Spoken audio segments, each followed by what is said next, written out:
Hello guys, I'm Ashley Noviga and I'm with the creators of Book of Bad Ideas. I'm Nix. Yes, and today we will react to stories that they have created available on their TikTok feed. At ang first story po natin ngayon ay ang iyak ng Santo Niño. What if may narinig kang umiiyak na Santo Niño? Ano gagawin mo? Ako nga pala si Nix Hatakeyama. Nasa Japan na ako ngayon, pero taga Santa Cruz, Laguna ako sa Pilipinas. Kaya din ako lumipat ng Japan ay dahil sa kwentong ito. Tungkol ito sa aking anak na si Reina Hatakeyama. Nangyari ito noong 2019. Isang araw ay may narinig si Reina sa may likod ng kubo namin. Isa itong iyak ng bata. Agad naman siyang tumakbo para hanapin ito. At nagulat ang aking anak sa nakita niya.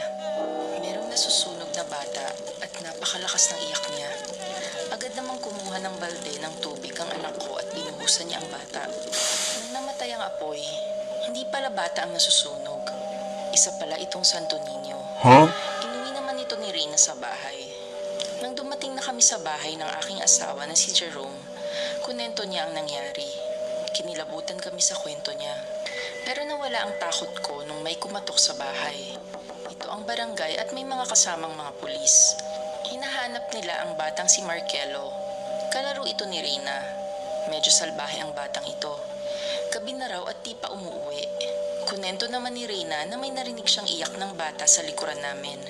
Pero sa Santo Niño daw ito nanggaling. Chinek ito ng mga pulis at nagmasid-masid sa lugar kung saan nagkasunog. At dito na nila nakita ang bangkay ni Marcelo. Nasunog siyang buhay.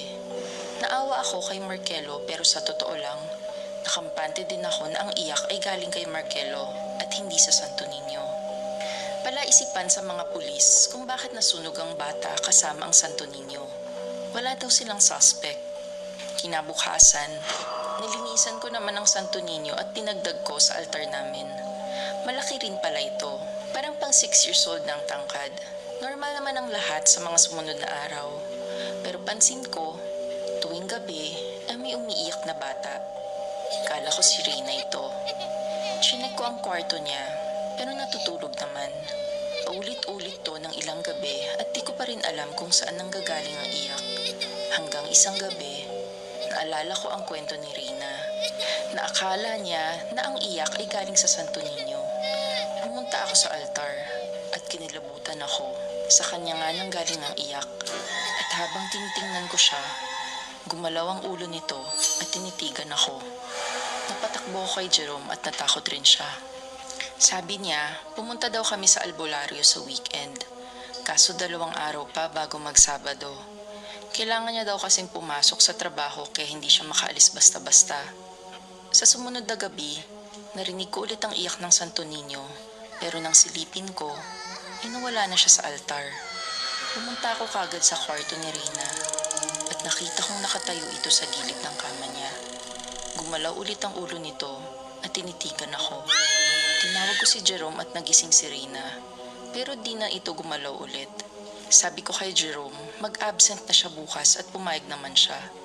Pagkasikat ng araw, dumiretso kagad kami sa albularyo sa amin. Nag-orasyon siya at makalipas ang sandali, sinabi niya na may batang espiritu ng panahon ng Hapon na tumira sa estatwa ng Santo Niño. Gusto daw nitong palitan ng katawan ni Reina kaya lumalapit ito. Kailangan daw sunugin kagad ang statwa para mawala ang masamang espiritu. Ito lang daw ang tanging paraan.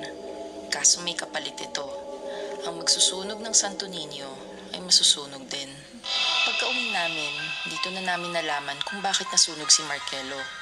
Ginawa niya ang tamang paraan para puksain ang espiritu sa Santo Niño. Ngunit napigilan ito ni Reina nang binuhusan niya ng tubig ito. Matalino din ang Santo Niño na ito at umiiyak tulad ng tunay na bata. Nag-decide si Jerome na siya na ang susunog para sa kinabukasan ni Reina. Ayokong pumayag, pero wala na akong nagawa. Nang gabing yon, sinimulan na ni Jerome ang pagsiklab sa Santo Niño, pero pumalag ito at naglakad palayo.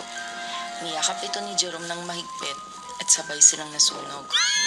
Parehong sumisigaw at umiiyak si Jerome at ang Santo Niño habang nasusunog. Isa itong alaala na ayoko nang balikan. Pero nang matapos ang lahat, nakampante ako na di na muli itong maghahasik ng lagim. Kaya nasa Japan na ako ngayon at may bago ng asawa. Kaya pag may narinig kayong batang umiiyak, siguraduhin mong bata talaga ito at baka mamaya ay isa pala itong Santo Niño.